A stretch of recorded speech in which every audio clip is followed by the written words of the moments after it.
నమస్కారం, welcome to NSN news. నేను మీ బాలు సిర్నేని. అక్రమ లేఅవుట్లు, ప్లాట్ల క్రమబద్ధీకరణ దరఖాస్తులకు రాష్ట్ర ప్రభుత్వం వెసులుబాటు కల్పించింది. క్రమబద్ధీకరణకు దరఖాస్తు చేసుకునే సమయంలో జతచేయని ధ్రువపత్రాలను తాజాగా ఆన్లైన్లో అప్లోడ్ చేసేందుకు వీలుగా దరఖాస్తుదారుల లాగిన్ను అందుబాటులోకి తెచ్చింది కాంగ్రెస్ సర్కార్. రాష్ట్రంలోని లేఅవుట్లు, ప్లాట్ల క్రమబద్ధీకరణ ధ్రువపత్రాలను అప్లోడ్ చేసేందుకు వీలుగా సెంటర్ ఫర్ గుడ్ గవర్నెన్స్ ప్రత్యేక లాగిన్ను రూపొందించింది. అధికారులు దరఖాస్తుదారులకు వేర్వేరుగా లాగిన్ సదుపాయాలను అందుబాటులోకి తీసుకొచ్చింది. దరఖాస్తుదారులు సంబంధిత వెబ్సైట్ ద్వారా సిటిజన్ లాగిన్లోకి వెళ్ళవచ్చు. దరఖాస్తులో నమోదు చేసిన cell phone number, OTP generate button నొక్కాలి.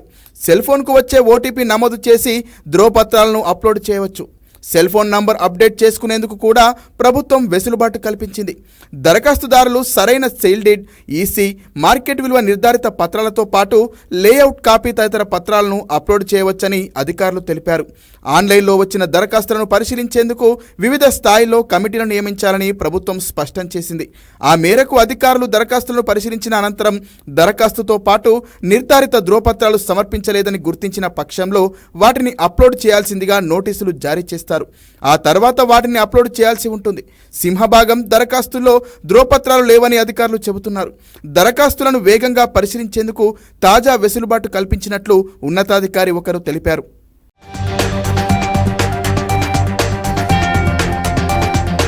AP విద్యుత్ సంస్థల్లోని కాంట్రాక్టు సిబ్బంది నియామకాల్లోనూ వైసీపీ మార్కు అడ్డదారులే కనిపిస్తున్నాయి. గత ప్రభుత్వ హయాంలో నేతల సిఫార్సుల మేరకు విద్యుత్ సంస్థలు వేల మంది అవుట్సోర్సింగ్ ఉద్యోగులను నియమించగా పదుల సంఖ్యలో బినామీ పేర్లు వెలుగు చూశాయి. ఈ నియామకాలు వైసీపీ కార్యకర్తల ఉపాధి కల్పనకు ఉపయోగపడ్డాయనే విమర్శలున్నాయి. ఏపీలో ఉన్న విద్యుత్ సంస్థల్లో పనిచేసేందుకు కావలసిన సిబ్బంది నియామకంలో గత వైసీపీ ప్రభుత్వం అక్రమాలు చోటు చేసుకుంది. బినామీలకు చెల్లించే జీతాలను ఆయా కాంట్రాక్టు ఏజెన్సీలు, వైసీపీ నేతలు పంచుకున్నట్లు ఆరోపణలున్నాయి. బినామీలకు నెల నెలా చేసిన చెల్లింపులు సంస్థలకు భారంగా మారాయి. గత 5 ఏళ్లలో ఏపీ ట్రాన్స్కో, జెన్కో, నెట్ క్యాప్లతో పాటు సోలార్ పవర్ కార్పొరేషన్, డిస్కంలలో బినామీ పేర్లతో వందలాది మంది అవుట్సోర్సింగ్ ఉద్యోగులు ఉన్నట్లు తెలుస్తోంది. ఈ వ్యవహారంపై మంత్రి గొట్టిపాటి రవికుమార్ ఇటీవల సమీక్షించారు. వారంతా ఎక్కడ పనిచేస్తున్నారు, అసలు ఉన్నారా లేదా అనే వివరాలతో నివేదిక ఇవ్వాలని అధికారులను ఆదేశించారు. విద్యుత్ సంస్థల్లో అవుట్సోర్సింగ్ సిబ్బంది జాబితాలో సుమారు 20% వరకు బినామీ పేర్లు ఉన్నాయని అంచనా వేశారు. వారి పేర్లతో ప్రతి నెల కాంట్రాక్ట్ ఏజెన్సీ జీతాలను డ్రా చేస్తున్నట్లు తెలిసింది. ఆ మొత్తం వైసీపీ నేతల జేబుల్లోకి వెళ్లిందన్న ఆరోపణలున్నాయి. సంస్థ పరిధిలో పనిచేసే అవుట్సోర్సింగ్ సిబ్బంది పేరిట ప్రతి నెల జీతాల బిల్లును కాంట్రాక్ట్ ఏజెన్సీలు దాఖలు చేస్తాయి. అందులో చూపే సిబ్బంది సంఖ్య మేరకు ఉద్యోగులు వాస్తవంగా ఉండటం లేదు. గత ప్రభుత్వంలోని నేతల సిఫార్సు ఆధారంగా 5 ఏళ్లలో ఎస్పీడీసీఎల్ పరిధిలో 1668 మంది షిఫ్ట్ ఆపరేటర్లు, 1065 మంది కంప్యూటర్ ఆపరేటర్ల పోస్టులను కాంట్రాక్ట్ విధానంలో భర్తీ చేశారు. వీటిలో 2023-24లో 375 మంది షిఫ్ట్ ఆపరేటర్లు, 786 మంది కంప్యూటర్ ఆపరేటర్ల నియామకాలు జరిగాయి. ఎన్నికల కోడ్ అమల్లోకి వచ్చిన తర్వాత కూడా కాంట్రాక్టు ఉద్యోగుల నియామకాలు ఆగలేదంటే ఏ స్థాయిలో సిఫార్సులు పనిచేశాయనేది అర్థమవుతోంది. పాత తేదీలతో సిబ్బందిని నియమించినట్టు తెలుస్తోంది.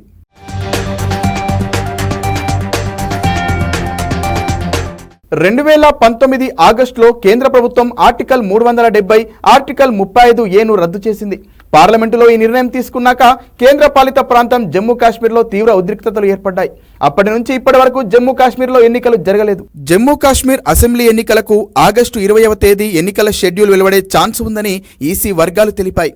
అక్టోబర్, నవంబర్లో 6 దశల్లో జమ్మూ కాశ్మీర్లో ఓటింగ్ జరిగే అవకాశం ఉన్నట్లు పేర్కొన్నాయి. జమ్మూ కాశ్మీర్ అసెంబ్లీ ఎన్నికలే అజెండాగా కేంద్ర హోంశాఖ కార్యదర్శి అజయ్ భల్లాతో ఎన్నికల సంఘం ఇవాళ సమావేశం కానుంది.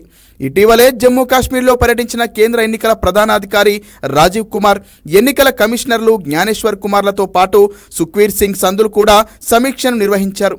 గత డిసెంబర్లో సుప్రీంకోర్టు ఎన్నికల సంఘానికి కొన్ని సూచనలు చేసింది. జమ్మూ కాశ్మీర్లో అసెంబ్లీ ఎన్నికలు సెప్టెంబర్ కల్లా నిర్వహించాలని సూచించింది. ఎన్నికల సంఘం కూడా ఇందుకు అనుగుణంగా నిర్ణయాలు తీసుకుంటుంది. జమ్మూ కాశ్మీర్ లెఫ్టినెంట్ గవర్నర్ మనోజ్ సిన్హా కూడా స్పందిస్తూ కేంద్ర హోంశాఖ మంత్రి అమిత్ షా కూడా నియోజకవర్గాల పునర్వ్యవస్థీకరణ తర్వాత ఎన్నికలు నిర్వహిస్తామని ఇదివరకే కాశ్మీర్లో చెప్పారని గుర్తు చేశారు. జమ్మూ కాశ్మీర్లో కూడా పారదర్శకంగా ఎన్నికలు నిర్వహిస్తామని వివరించారు. గత లోక్సభ ఎన్నికల్లో జమ్మూ కాశ్మీర్లో 50% మించి పోలింగ్ నమోదైందని, అసెంబ్లీ ఎన్నికలు కూడా నిర్వహిస్తే ప్రజలు క్రియాశీలకంగా పాల్గొంటారని ఆశాభావం వ్యక్తం చేశారు.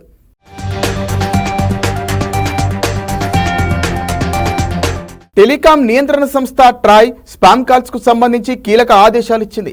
అన్రిజిస్టర్డ్ టెలిమార్కెటర్ల నుంచి promotional calls, pre recorded, computer generated calls ను తక్షణమే నిలిపివేయాలని ఆదేశాలు జారీ చేసింది. తక్షణమే ఈ ఆదేశాలు అమలు చేయాలని సూచించింది. స్పామ్ కాల్స్ పై వినియోగదారుల నుంచి ఫిర్యాదులు వెల్లువెత్తుతున్న నేపథ్యంలో ట్రాయ్ కీలక ఆదేశాలు ఇచ్చింది. నిబంధనలు ఉల్లంఘించి స్పామ్ కాల్స్ చేస్తే 2 ఏళ్ల పాటు యాక్సెస్ను నిలిపివేస్తామని టెలికాం కంపెనీలను హెచ్చరించింది. నిబంధనలు పాటించని సంస్థను 2 ఏళ్ల వరకు బ్లాక్ లిస్టులో పెడతామని పేర్కొంది. ఎప్పటిలానే ప్రతి నెల 1వ తేదీ, 16వ తేదీన సంబంధిత డేటాను సమర్పించాలని తెలిపింది. తక్షణ ఆదేశాలు పాటిస్తూనే స్పామ్ కాల్స్ పై ఏ చర్యలు తీసుకున్నారో వెల్లడించాలని టెలికాం కంపెనీలను ట్రాయ్ ఆదేశించింది. గత వారం జియో, ఎయిర్టెల్, బిఎస్ఎన్ఎల్తో పాటు Vodafone, idea, Tata tele services వంటి మొబైల్ కంపెనీల చీఫ్ రెగ్యులేటరీ ఆఫీసర్లతో ట్రాయ్ చీఫ్ సమావేశమయ్యారు. ఈ నేపథ్యంలో తాజా ఆదేశాలు వెలువడ్డాయి.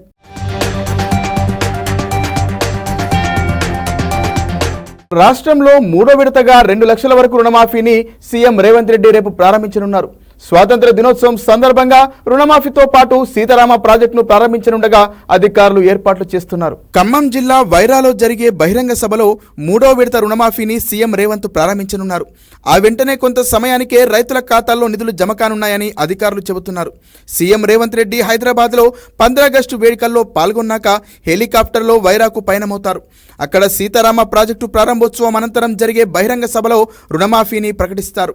రుణమాఫీకి అర్హులైన ఖాతాలు మొత్తంగా 32.50 లక్షలు ఉన్నట్లు వ్యవసాయ శాఖ గుర్తించింది. ఈ మేరకు ప్రభుత్వం బడ్జెట్లో నిధులు కేటాయించింది. జూలై 18న మొదటి విడతగా 1 లక్ష వరకు రుణమున్న రైతు కుటుంబాలన్నింటికీ ఏకకాలంలో మాఫీ చేసింది. 11,14,412 మంది రైతులకు 6,034.97 కోట్లు విడుదల చేసింది. జూలై 30న అసెంబ్లీ ప్రాంగణంలోనే 2వ విడత రుణమాఫీ కార్యక్రమం అమలు చేసింది. 1 లక్ష నుంచి 1.5 లక్షల వరకు రుణమున్న రైతు కుటుంబాలకు మాఫీ చేసింది. ఈ కేటగిరీలో దాదాపు 6,40,823 మంది రైతుల ఖాతాల్లో 6,190 కోట్లు జమ చేసింది. 12 రోజుల్లోనే దాదాపు 17.55 లక్షల రైతుల కుటుంబాలకు 12,000 కోట్లకు పైగా రుణమాఫీ నిధులు జమ చేయడం తెలంగాణ చరిత్రలో ఇదే మొదటిసారి అని ప్రభుత్వం వెల్లడించింది. 3వ విడతలో 1.5 లక్షల మంది నుంచి 2 లక్షల మంది వరకు ఉన్న పంట రుణాల మాఫీ చేస్తూ రైతు కుటుంబాల బ్యాంకు ఖాతాల్లో నిధులు జమ చేస్తారు. 3వ విడతలో 14.45 లక్షల మంది రైతులకు రుణమాఫీ అవుతుందని అంచనా వేస్తున్నారు అధికారులు.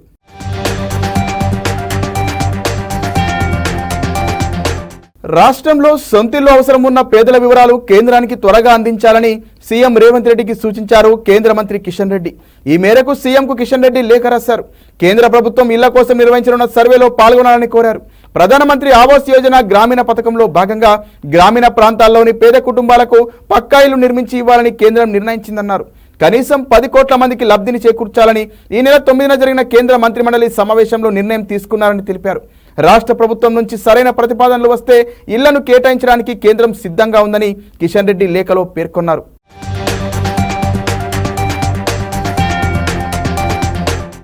బాన్సువాడలో ఉప ఎన్నికలు ఖాయమని బీఆర్ఎస్ వర్కింగ్ ప్రెసిడెంట్ కేటీఆర్ జోస్యం చెప్పారు.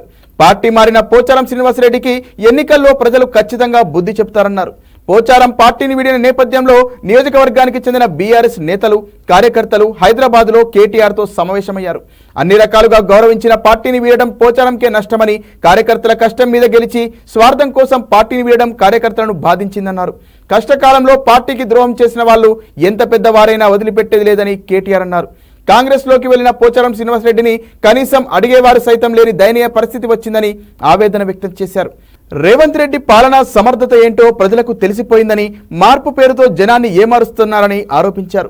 త్వరలోనే ప్రశాంత్ రెడ్డి, సీనియర్ నాయకులు సహా తాను బాన్సువాడలో పార్టీ శ్రేణులతో సమావేశం ఏర్పాటు చేస్తామని కేటీఆర్ తెలిపారు. పార్టీని మోసం చేసి నాయకులు వెళ్లిపోయినప్పటికీ కార్యకర్తలు మాత్రం పార్టీని వీడలేదని, బీఆర్ఎస్ కు వారే కొండంత అండా అని ధీమా వ్యక్తం చేశారు.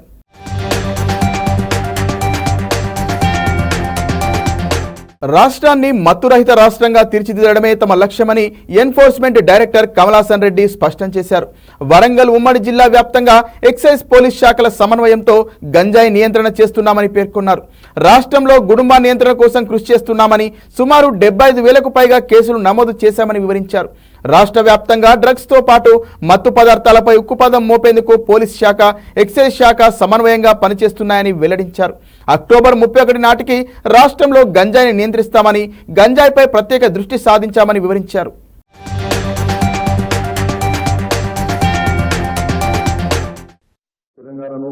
డ్రగ్స్ ఫ్రీ స్టేటస్ చేయాలని చెప్పి ముఖ్యమంత్రి గారి ఆదేశాల మేరకు ఎక్సైజ్ శాఖ కూడా నిరంతరం శ్రమిస్తున్నది. ఈ ID liquor are Gudumba August 31 లోపల ఇరాడికేట్ చేయాలని చెప్పి ఒక యాక్షన్ ప్లాన్ జూన్ 1 నాడు ఈ స్పెషల్ డ్రైవ్ స్టార్ట్ చేసాం. దాదాపుగా 2.5 నెలలు కావస్తున్నది. ఈ 2.5 months స్పెషల్ డ్రైవ్ లో చాలా పెద్ద ఎత్తున కేసులు బుక్ చేయడము, ఐడి లిక్కర్ తయారు చేసే వాళ్ళని ఐడెంటిఫై చేయడము, హాట్ స్పాట్స్ ఐడెంటిఫై చేయడము, ఐడి లిక్కర్ తయారు చేసేటువంటి నోటోరియస్ హ్యాబిచువల్ అఫెండర్స్ ఐడెంటిఫై చేయడం జరిగింది. ఎస్సీ రిజర్వేషన్లపై అనితర కృషి చేసిన ఎంఆర్పీఎస్ వ్యవస్థాపక అధ్యక్షుడు మందకృష్ణ మాదికకు కార్యకర్తలు నాయకులు ఘన స్వాగతం పలికారు. ఎస్సీ రిజర్వేషన్లపై సుప్రీంకోర్టు తీర్పు అనంతరం మొదటిసారి ఢిల్లీ నుంచి హైదరాబాద్కు రావడంతో డప్పు చప్పులతో నాట్యం చేస్తూ పూలవర్షం కురిపించారు. కార్లు, మోటార్ సైకిళ్లపై ఎంఆర్పీఎస్ కార్యకర్తలు దారి పొడవునా ర్యాలీ ప్రదర్శన నిర్వహించారు. సికింద్రాబాద్ రైల్వే స్టేషన్ నుంచి clock tower, Patny, Bible house, tank bund మీదుగా బషీర్బాగ్ చౌరస్తా వరకు ర్యాలీ కొనసాగింది. క్లాక్ టవర్ వద్ద భారీ గజమాలతో మందకృష్ణను సత్కరించారు. ఎంఆర్పీఎస్ శ్రేణులు దారి పొడవునా టపాసులు కాల్చుతూ మిఠాయిలు పంచుకున్నారు.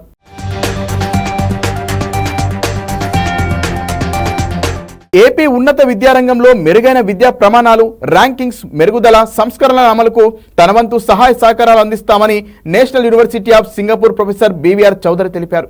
ఉండవల్లి నివాసంలో విద్యాశాఖ మంత్రి లోకేష్ ను కలిశారు. రాష్ట్రంలో యూనివర్సిటీల పనితీరు మెరుగుదలకు తీసుకోవాల్సిన చర్యలపై ఆయనతో చర్చించారు.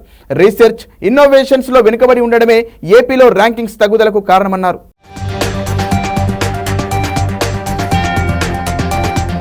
కృష్ణా గోదావరి పవిత్ర సంగమం వద్ద నవహారతుల పునరుద్ధరణకు మంత్రుల బృందం ఆ ప్రాంతాన్ని పరిశీలించింది. దసరా ఉత్సవాల నాటికి పవిత్ర సంగమం వద్ద జలహారతులు సిద్ధం చేయాలని సంబంధిత అధికారులను మంత్రులు ఆదేశించారు. ఆధ్యాత్మిక పర్యాటక కేంద్రంగా పవిత్ర సంగమం ప్రాంతాన్ని తీర్చిదిద్దుతామని వెల్లడించారు.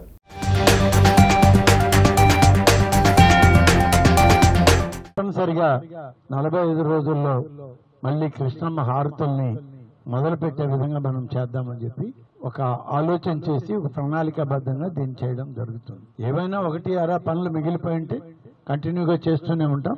హారతులు మాత్రం దాదాపుగా రాబోయేటువంటి మన దసరా ఉత్సవాలకంతా వీటిని ప్రారంభించాలి అనేటువంటిది మాకున్న టార్గెట్, మేము పెట్టుకున్న టార్గెట్. ఇప్పుడు మీరందరూ చూశారు, దేవాదాయ శాఖ నుంచి, అలాగే సిఆర్డిఏ నుంచి, ఐఎన్పిఆర్ నుంచి, ఇరిగేషన్ డిపార్ట్మెంట్ నుంచి, మున్సిపల్ శాఖ నుంచి ఏ విధంగా దీని పనులు చేయాలో ఇక్కడ నిర్దేశించుకొని అధికారులకు కూడా వాళ్ళకి సూచనలు ఇవ్వడం జరిగింది. అలాగే టూరిజం శాఖ వారిని కూడా ఇన్వాల్వ్ చేసుకోవాల్సింది.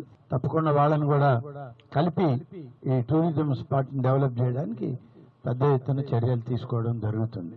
పల్నాడు జిల్లా వైసీపీ నాయకుల దాష్టికంతో సర్వం కోల్పోయిన గిరిజన మహిళకు వినుకొండ ఎమ్మెల్యే జీవి ఆంజనేయులు అండగా నిలిచారు.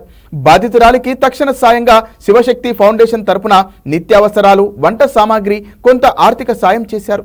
ప్రభుత్వం తరపున అండగా ఉంటామని, ఇల్లు కట్టించి ఇస్తామని భరోసానిచ్చారు.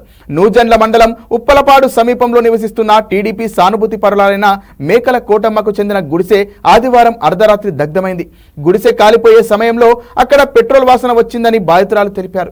ఇటీవల జరిగిన సార్వత్రిక ఎన్నికల్లో టీడీపీకి ఓటు వేశారన్న కక్షతో స్థానిక వైసీపీ నాయకుడు నాగిరెడ్డి తనను చంపాలని, ఆ ఘాతుకానికి పాల్పడ్డారని కోటమ్మ వాపోయారు.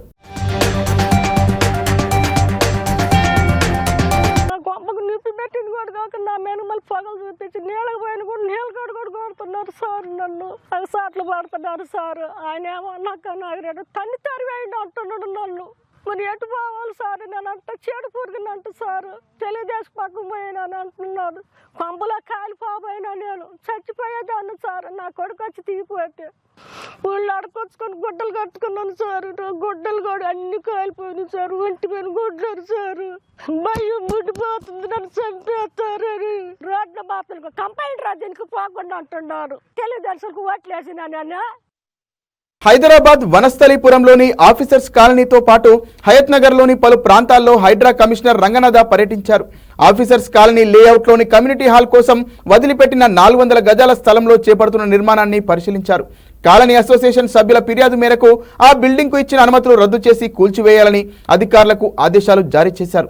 అనంతరం ఆంధ్రకేసరి నగర్ లోని బతుకమ్మ కుంట వద్ద అక్రమ నిర్మాణాలు, హయత్ నగర్ లోని హత్తిగూడ చెరువు కబ్జాను పరిశీలించి చర్యలు తీసుకుంటామన్నారు. చిన్న చెరువు కబ్జా చేసి నిర్మించిన భవనంపై మన్సూరాబాద్ కార్పొరేటర్ కొప్పుల నరసింహారెడ్డి ఇచ్చిన ఫిర్యాదుపై చర్యలు చేపడతామని తెలిపారు. వివిధ కాలనీలలో పార్కు స్థలాల్ని కబ్జాలకు అడ్డుకట్ట వేస్తామని రంగనాథ్ స్పష్టం చేశారు.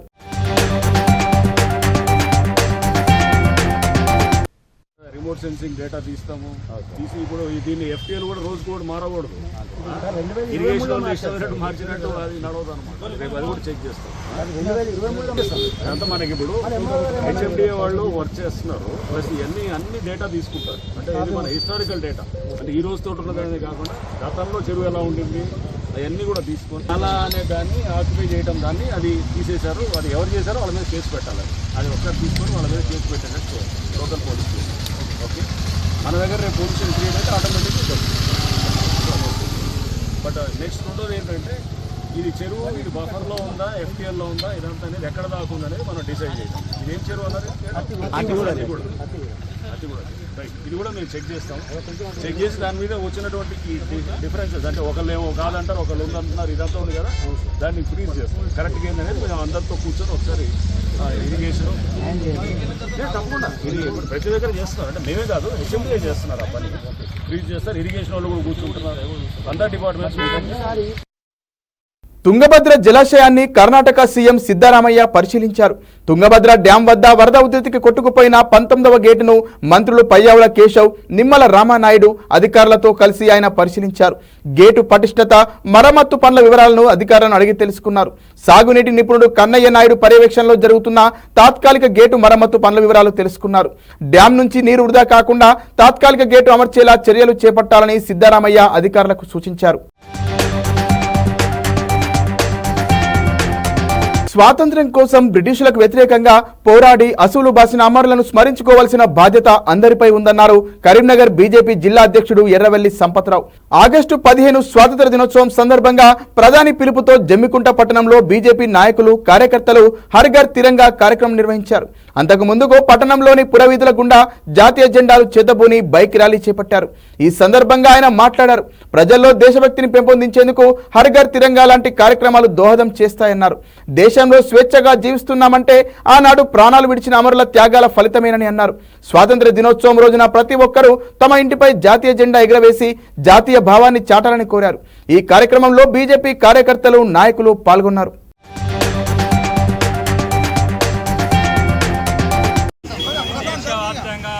నరేంద్ర మోడీ గారు తిరంగ యాత్ర పేరుతో ప్రతి ఊరు, ప్రతి గ్రామం కూడా ఒక పండుగ వాతావరణంగా నిర్వహించి జాతీయ జెండాని చేతపూని వివిధ దేశాలకు గుర్తు చెప్పే విధంగా ప్రకటించాలని తెలియజేస్తూ రేపు జరగబోయే 15 ఆగస్టు నాడు ప్రతి ఇంటి మీద జెండా ఎగరేసి మన జాతీయవాదాన్ని నిలబెట్టాలని తెలియజేస్తున్నటువంటి కార్యక్రమాన్ని తిరంగ యాత్ర జమ్ముకుంట పట్టణంలో చేయడం జరుగుతుంది. దీన్ని అందుగా స్ఫూర్తిగా తీసుకొని అందరూ కూడా ప్రతి ఇంటిపై జెండా ఎగరాలని తెలియజేస్తున్నాం.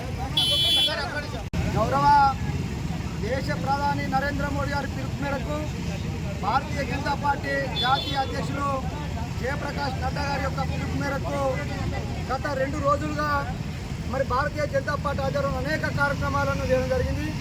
ముఖ్యంగా గతంలో దేశానికి స్వాతంత్రం వచ్చి 75 సంవత్సరాలు పూర్తయిన సందర్భంగా గౌరవ నరేంద్ర మోడీ గారి పిలుపు మేరకు మరి దేశవ్యాప్తంగా కూడా ప్రతి ఇంటిలో కూడా జెండా ఎగరేసి మనం సంబరాలు జరుపుకోవడం జరిగింది. మరి ఈ సంవత్సరం కూడా ప్రతి ఇంటి మీద జాతీయ జెండా ఎగరవేసి మరి ప్రజల లోపల జాతీయ భావాన్ని పెంపొందించాలని చెప్పి మరి ఏదైతే నరేంద్ర మోడీ గారు సంకల్పించారో దానికి అనుగుణంగా ఈరోజు పెద్ద ఎత్తున జమ్మికుంట పట్టణంలో ఉన్నటువంటి మేమందరం కూడా మరి పార్టీలకు అతీతంగా, కులమతాలకు అతీతంగా ఈరోజు హర్ ఘర్ తిరంగ పేరిట ఈరోజు జాతీయ జెండాలు చేతకొని మరి బైక్ ర్యాలీ జమ్మికుంట పట్టణం చేయడం జరుగుతూ ఉన్నది. ముఖ్యంగా దీని ఉద్దేశం ఆనాడు బ్రిటిష్ పరిపాలన నుండి మన దేశ స్వాతంత్రం కోసం పోరాడినటువంటి అనేక మంది మహనీయులు ఎవరైతే ఉన్నారో దేశ స్వాతంత్రం కోసం తృణప్రాయంగా ప్రాణాలు అర్పించినటువంటి ఆ దేశ భక్తులు, దేశ స్వాతంత్రం చేసిన వీరులను గుర్తుంచుకోవడం కోసం, వారిని స్మరించుకోవడం కోసం మరి ఇలాంటి కార్యక్రమాలు ఉపయోగపడతాయని చెప్పి మేము తెలియజేస్తూ మరి రాబోయే ఎల్లుండి జరగబోయేటువంటి 15వ తారీఖు 15 ఆగస్టు రోజు వరకు ప్రతి ఇంటి మీద కూడా ప్రజలందరూ కూడా స్వచ్ఛందంగా జెండాలు ఎగరవేసి మరి యొక్క దేశభక్తిని చాటాలని చెప్పి ఈ సందర్భంగా నేను పిలుపునిస్తా ఉన్నాను. మరి ఎందుకంటే ఎంతోమంది మహనీయుల ప్రాణత్యాగంగా ఈరోజు వచ్చినటువంటి స్వాతంత్ర భారతదేశంలో మనందరం కూడా స్వేచ్ఛ వాయులు పీల్చుకున్న విషయాన్ని మనం ఈ సందర్భంగా గుర్తుంచుకోవాలి.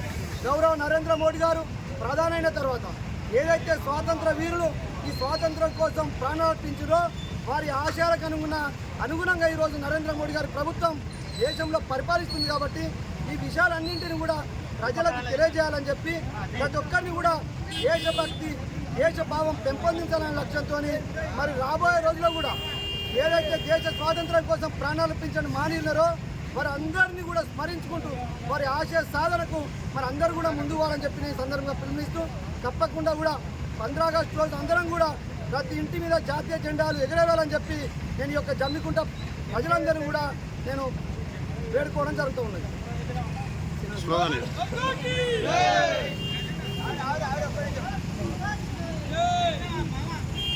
ఈరోజు భారత ప్రధాని నరేంద్ర మోడీ గారి పిలుపు మేరకు హర్ ఘర్ తిరంగా జెండా కార్యక్రమంలో భాగంగా జమ్మికుంట పట్టణం లోపల ప్రతి వీధిని తిరుగుతూ ప్రతి ఇంటి లోపల జాతీయ జెండా ఎగరేయాలని చెప్పి జాతీయ భావాన్ని పెంపొందించాలని చెప్పి జమ్మికుంట పట్టణ ప్రజలందరినీ కోరుతున్నాం. ఎందుకంటే భారతదేశానికి స్వతంత్రం వచ్చి 75 సంవత్సరాల పండుగ జరుపుకున్నాం.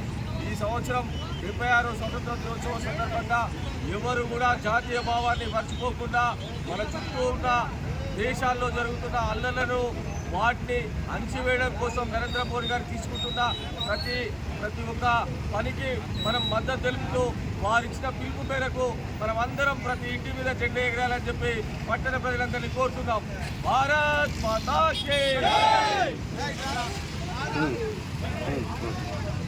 మోడీ గారు ఇచ్చిన పిలుపు ఏదైతున్నదో హర్ ఘర్ తిరంగా పేరు మీద ప్రతి ఒక్కరు జాతీయ భావాన్ని చాటుతూ భారతదేశంలో ప్రతి పౌరుడు కూడా జాతీయ జెండాను వారి ఇంటి మీద ఎగరవేయాలని చెప్పి అదేవిధంగా గతంలో కూడా ప్రతి ఒక్కరూ 75 సంవత్సరాలు పురస్కరించుకొని వారి ఇళ్ల మీద ఎప్పుడైతే జెండాలు ఎగరవేసిరో మన భారత ప్రజలందరూ కూడా గమనించారు. కాబట్టి ఈ జమ్మికుంట పట్టణంలో ఉన్న ప్రతి ఒక్క ఇంటి మీద జమ్మికుంట పట్టణ ప్రజలు మన జాతీయ భావాన్ని చాటుతూ అదేవిధంగా వాళ్ళ ఇళ్ల మీద జాతీయ జెండాను 15వ తారీఖు నాడు అదేవిధంగా ఎగరవేయాలని చెప్పి ఈరోజు జమ్మికుంట పట్టణంలో హర్ ఘర్ తిరంగా పేరు మీద జాతీయ భావం నిలబడాలి.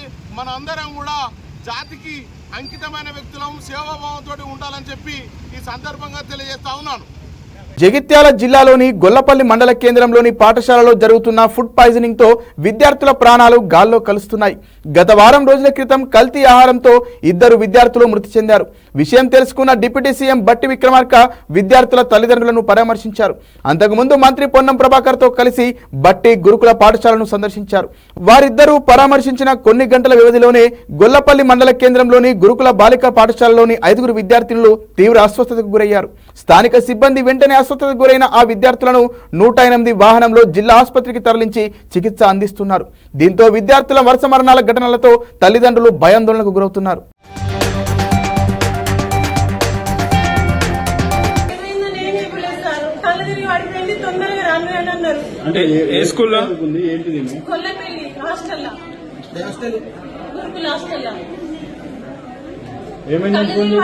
తల్లి తిరిగి పడిపోయింది, తొందరగా వచ్చి హాస్పిటల్ జాయిన్ అవుతున్నాం, మీరు రాను అని అన్నారు. లోపల ఉన్నాయి. మరిన్ని వార్తలతో మళ్ళీ కలుద్దాం. నమస్కారం.